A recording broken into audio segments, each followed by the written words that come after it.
Goeiedag luisteraars. Ek deel graag vandag met jou oor verwerping. Die wortel van verwerping is die kneusplekke van Satan.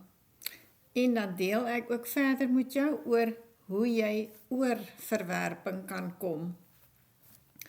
Abba Vader, U is 'n God van wonders. Dankie dat U ons enige tyd na U kan kom. Dat U altyd luister en dat U ons wil genees. Heilige Gees, ek onderwerp my aan U. Wil U asseblief my lippe salf om U woord te spreek. Heilige Gees, ek bid dat U elkeen wat luister vandag bonatuurlik sal aanraak. Dat geestelike oë en ore sal oopgaan. Maak ons bewus van die dieper dinge van U. Heilige Gees, wil U deur elkeen beweeg van ons soos wat U wil en deurweek ons met U Gees. U is so welkom. Here, ek bid U vrede oor elkeen, seën elkeen en wees U in ons midde. In Jesus naam, amen. Nou vandag deel ek met jou oor verwerping. Die wortel van verwerping is die kneusplekke van Satan. Die mens vandag het sy selfidentiteit verloor. Ons is die gevolg van ervarings uit ons verlede. Ons is veronderstel om binne 'n gesinseenheid gebore en binne hierdie eenheid op te groei en te ontwikkel in verhoudings. Ons kry 'n selfbeeld, selfwaarde en selfidentiteit vanaf hierdie eenheid en veral van ons paas of vaders. As 'n pa nie met liefde en aanvaarding kon kommunikeer nie, is die gevolg 'n liefdesvakuum. Uit hierdie liefdesvakuum groei verwerping. Daar kan 'n wortel van verwerping oorgedra word van geslag tot geslag. Verwerping kan oorgeërf word, sowel as gekommunikeer word. Die vyand slaan ons krepel in ons sielsarea, ons persoonlikheid, sodat ons nie kan opgroei in wat God vir ons bedoel het om te wees nie. Elke mens het basiese behoeftes, soos om te behoort, jou identiteit. Elke mens het behoeftes nodig om waarde te hê, om vermoë te hê en om liefgehet te word, liefde, om aanvaar te word. Jou identiteit, wie is ek, waar kom ek vandaan en waar pas ek in? Dan ook vasberadenheid om 'n doel te hê.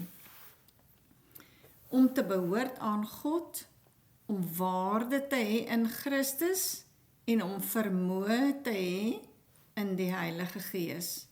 Dit is belangrik dat liefde gekommunikeer word, sodat liefde ontvang kan word. Jou geesmens.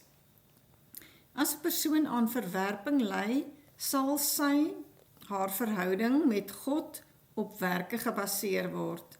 So 'n persoon sal hard werk om deur God aanvaar te word. Ons kyk, jy behoort aan God die Vader en daarom het jy identiteit. Met ander woorde, ek weet nie wie ek is nie, totdat ek weet wiesin ek is.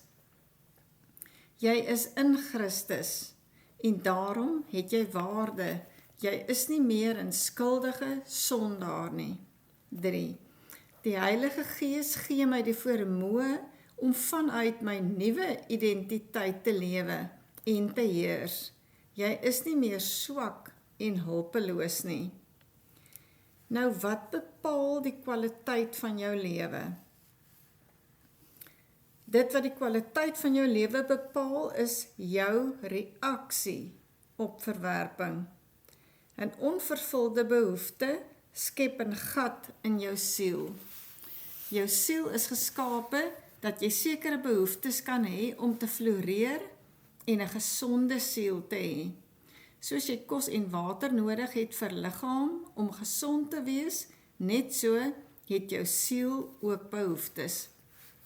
Sielsbehoeftes is soos liefde, koestering, doel, vrede, vertroue, aanvaarding, sekuriteit, vreugde, begrip, identiteit, waarde, hoop, kreatiwiteit, bestemming, aanmoediging en dissipline. As daar 'n gebrokenheid in jou familieeenheid is, byvoorbeeld gebroke paas wat kinders afbreek en gebroke maas wat kinders afbreek, dan is hulle ouers nie in staat om kinders op te voed wat heel siele het nie. En wanneer een van hierdie behoeftes nie vervul word nie, kan dit baie traumaties wees. Verwerping is die trauma van onvervulde sielsbehoeftes. Wanneer 'n siel onvervulde behoeftes het in 'n sekere area van jou siel, sal dit 'n plek wees waar jy nie volwasse geword het nie en sal jy die ouderdom bly wat jy was toe jy daardie trauma ervaar het. Op sekere plekke sal jou innerlike mens dan onvolwasse wees. Onvolwassenheid het 'n reaksie wat nie vriendelikheid, goedheid, sagtheid, selfbeheer, liefde, nederigheid, geduld en getrouheid is nie. Hierdie reaksies is nie die vrug van die Gees nie. Jou siel sal in plekke waar jy seer gekry het, goddeloos reageer. En jou siel sal reageer op 'n selfgesentreerde, kwetsende, trotse, arrogante, hoogmoedige en wellustige wyse. Onvervulde behoeftes gee aanleiding tot onvervulde behoeftes. Die Here leer jou om jou siel te herprogrammeer. Die huidige programmering is vloeke van geslag tot geslag oorgedra, omdat dit nie van die Here is nie. Nou, wat moet ek doen wanneer ek gewond is? Hoe word ek gereinig? Hoe word ek gesond van verwerping? Deur vergifnis aan te wend. Vergifnis is 'n geestelike ontsmettingsmiddel. Wanneer jy gewond is, moet jy so gou as moontlik die mens wat jou verwerp het, vergewe. Anders kan 'n onrein gees toegang tot die wond kry wat tot geestelike infeksie lei. 'n Onrein gees is gelyk aan onvergewensgesindheid, bitterheid, gegriefdheid, wrokke, vergelding, woede, haat, geweld en moord. Jesaja 59:2 sê egter vir ons, maar julle ongeregtighede het 'n skeidsmuur geword tussen julle en julle God. Kom ons kyk na onvergewensgesindheid. Herinner jou aan die verlede om jy seer te maak en te beskuldig. Onvergewensgesindheid sal jou altyd herinner aan die verlede waar jy seer gemaak is en waar jy dan wil beskuldig. Bitterheid, kom ons kyk na bitterheid. Bitterheid bou op na gegriefdheid wat gebou is op 'n fondasie van onvergewensgesindheid. Dit hou boek van die kwaad. Bitterheid bou op na wraak toe, om terug te kry. Bitterheid gaan oor doodspreek met die tong. Spreuke 18:21 sê vir ons, dood en lewe is in die mag van die tong, en elkeen wat dit graag gebruik, sal die vrug daarvan eet. Bitterheid gaan oor in haat. Bitterheid gaan oor in weerwraak. As jy woede-uitbarstings kry, kyk wie jy nog moet vergewe. Haat sê, ek verag. Bitterheid raak gewelddadig, verbale, emosionele mishandeling en fisies. Geweld lei tot moord. Met die tong kan jy moord pleeg en fisies ook. Wat lê in jou tong? Spreek jy lewe of spreek jy dood? Hebreërs 12:15 sê vir ons, pas op dat niemand in die genade van God veragter nie, dat geen wortel van bitterheid opskiet en onrus verwek nie. Dit is baie belangrik om die beginsel van vergifnis toe te pas, want indien jy nie vergewe nie, kom daar 'n vloek op jou siel, want jy maak deure oop vir die vyand. En die vyand sal 'n vesting oprig binne in hierdie gate van jou siel. In die proses van restaurasie sal die Here jou neem en onvervulde behoeftes openbaar, sodat hy dit kan genees, elke wond. Dan eers moet ons, voordat jy jou genesing kan kry, moet jy ook die persoon wat jou seer gemaak het, vergewe en seën. Al dink jy dat daar nie in jou verstand pyn is nie, is jou siel verwond en moet jy na die toestand van jou hart en deur Jesus se oë kyk om te weet of daar gebrokenheid is. Jou siel word daagliks aan trauma blootgestel deur mense se kras woorde, agteloosheid en teleurstellings. Jy moet jou siel bewaak deur die wapenrusting van sy woord. Gebruik sy beginsels om jou te beskerm, om nie besmet te word nie. Jesus wil jou sielsmure herbou en restoreer, totdat jy heel geword het, sodat jy in volwassenheid kan wandel. Hy sal jou behoeftes van jou siel vervul en die begeertes van jou hart. Hy sal jou liefde gee om die trauma te oorkom en die mense wat jou seer gemaak het in jou hart te vergewe. Nog gevolge van onvervulde behoeftes. God kan dinge aan jou openbaar wat in jou siel aangaan, selfs in drome en visioene. Deur sy genade moet jy daarmee deel met elke seer, anders sal die vyand dit gebruik om jou dood te maak of jy sal jouself vernietig. Die plekke wat in duisternis is in jou hart word 'n broeiplek vir die vyand en die vyand het dan regsgronde om daar te werk. Ongeneesde seer raak regsgrond vir die vyand. En ons weet Johannes 10 vers 10 sê vir ons, die vyand kom om te steel, te slag en te verwoes. Kom ons kyk, wat is die bronne van verwerping? Byvoorbeeld voorgeboorte. 'n moeder kan verwerping kommunikeer aan haar ongebore baba. Of 'n moeder dra oor aan haar kind wat sy self ook het. Dan kom ons kyk, wat is nog 'n bron van verwerping? Dit kan wees byvoorbeeld aangenome kinders. Meeste aangenome kinders is deur hulle natuurlike moeder verwerp. Deur egskeiding. 'n kind voel dat hy verwerp is deur die ouer wat die huis verlaat het. Ouers wat nie liefde kan kommunikeer nie. Ouers wat ly aan verwerping kan nie liefde kommunikeer nie, hulle voel skaam om liefde uit te druk. Ouers wat alkoholiste of verslaafdes is, met onstabiele buie en wat 'n klomp nonsens praat. Vervang liefde deur geskenke, deur dinge te gee. Of hulle is besig met jou eie, jy is besig met jou eie gedagtes. Liefde beteken om tyd en aandag aan iemand anders te gee.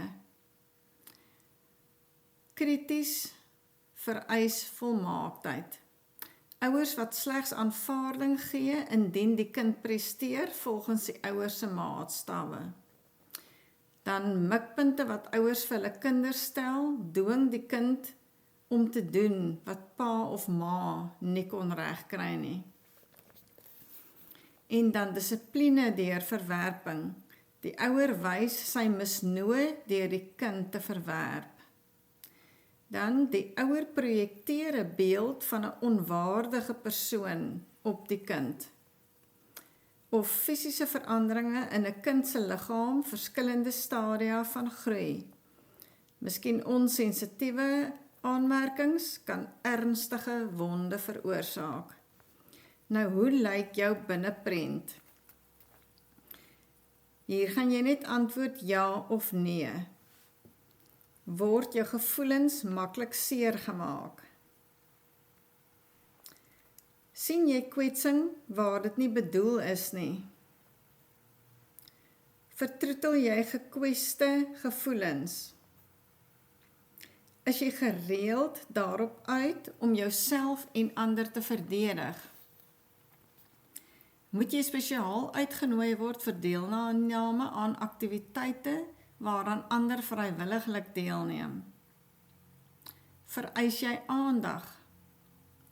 Kruip jy in jou dop en is dit vir jou moeilik om met ander te deel? Praat jy baie sonder om te openbaar wat jy regtig dink? Het jy 'n behoefte aan komplimente, maar jy hoor hulle nooit? Verwag jy om oor die hoof gesien te word?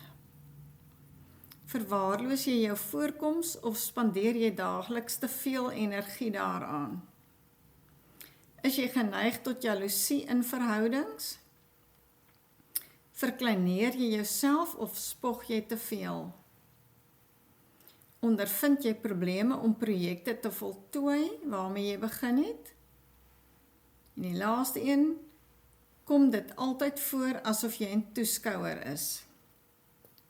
Nou wil ek hê jy moet oplet na hierdie een. Al het jy net 1 ja gehad, is dit voldoende bewys dat jy seer gekry het of dat jy verwerp is. Wanneer daar 'n wond is, ontstaan daar 2 wortelprobleme. Vrees vir verwerping en selfverwerping. Nou vrees vir verwerping, die persoon wat verwerping ervaar deur ander bou 'n verdedigingsmeganisme op teen seer kry. Hy vertrou niemand nie. Psalm 118:8 sê vir ons, dit is beter om by die Here te skuil as om op mense te vertrou. So 'n persoon wat vir verwerping vrees, hy verdink almal. Iemand wat vrees het vir verwerping, almal is teen hom. Wanopvatting. En so 'n persoon is oop vir Satan se leuns. Dan kom ons by selfverwerping. Wat is dan verkeerd met my? Hoekom verwerp ander my? Of, nou wil ek soos iemand raak, en daar begin hulle maskers te dra. Later het hulle 'n masker vir elke geleentheid. Dan ontwikkel hulle multipersoonlikhede, die een oomblik gelukkig en die ander oomblik aanvallend. En nog, jy rus nooit. Dit is belangrik. Ek is wat God sê ek is, nie wat ander sê ek behoort te wees nie. Kom ons kyk na 'n paar voorgeboortelike verwerpingstoestande. Hierdie verwerpingstoestande is wat die baba reeds ervaar het voor geboorte en veroorsaak dat die baba reeds met verwerping in die wêreld inkom. Ongewenste swangerskappe, oorspel tussen ouers, geforseerde huwelike, ouers wat nie kinders wou hê nie, verkrachting, enkel ouers wat swaar kry, gewekte gou, verwekte gou na huwelik, ouers is nog nie gereed vir kinders nie, of hulle is te vroeg getroud, of die mamma voel sy het haar lyf verloor en verwens swangerskap en die kind, of weer swanger te gou na 'n vorige kind, of die verkeerde geslag, geen liefde of aanvaarding nie, of konflik tussen die ma en die pa, of finansiële stres, of 'n ma wat fisies aangerand word tydens swangerskap. Kom ons kyk na 'n paar nageboortelike verwerpingstoestande. Miskien 'n fisiese agterstand met geboorte. Verbal abuse, ek wens jy was nooit gebore nie. Swart skaap verwerping in familie, vriende, of verwerping in huweliksverband, byvoorbeeld egskeiding, oorspel, of verwerping van velkleur, liefdeloosheid, of traumatiese gebeure tydens dood, egskeiding, groepsdruk, mishandeling, molestasie of verkrachting. Of depressie, werkloosheid, uiterlike voorkoms, vergelyking met ander, of lewenservaring wat jou selfbeeld gekrenk het. Ons het nou maar net aan 'n paar toestande geraak. So kom ons kyk weer na oor hoe kom ek dan oor verwerping. Dit is belangrik om 'n stock count oor jou lewe te hou en te identifiseer, jy het verwerping in jou lewe. Kom by God uit en besef Jesus het gekom vir die wat fisies en emosioneel siek is en dat jy reeds oorwinning behaal het. Ontsmet die wond. Nou word die wond ontsmet. Die wond word ontsmet deur te vergewe. Dit is belangrik om by God te begin. Soms is ons kwaad teenoor God, dan teenoor onsself en dan ander. Jy sal nooit oor verwerping kom as jy nie vergewe het nie. Daardie gif moet losgemaak word in jou. Dis belangrik om te onthou, sonder Heilige Gees sal jy nie kan vergewe nie. Om te vergewe is swaar vir ons siel. God het vir ons die Heilige Gees gegee, sodat ons vertroosting en leiding sal kry om te kan vergewe. Skryf dan 'n gifbrief aan die een wat jy moet vergewe. Jy moet ontgif word van alles wat jy voel. Om 'n gifbrief te skryf is 'n aksie om die gif wat in jou binnekant is uit te kry en dit op papier neer te lê. Die eerste stap is om jouself te ontgif.